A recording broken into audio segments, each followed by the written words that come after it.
Hello everyone and welcome back to my channel. Today I'm going to show you that what happens behind the cooking. Like, it's not that easy that you think that we will just click on the play button and start recording and everything.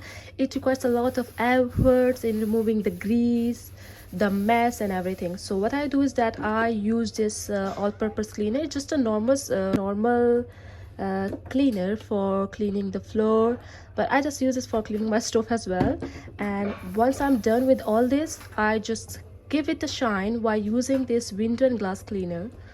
So the best way to clean the stove is to remove all the knobs, because then it's get easy for you to clean all this mess.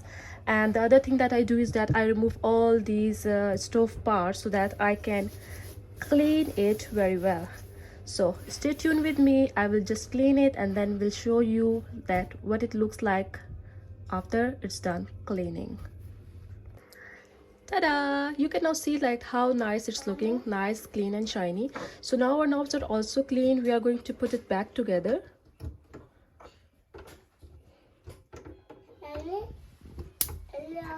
Oh, make sure that you have switched off the stove before cleaning it.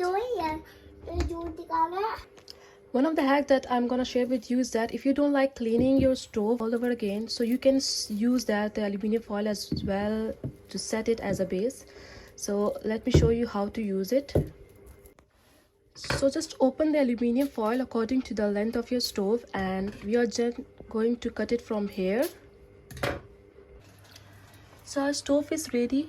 Just see how nice and good it's looking. Whenever I clean the stove this day, I just don't feel like cooking for at least 2 or 3 days. So this satisfaction remains over here. So hope you like this video.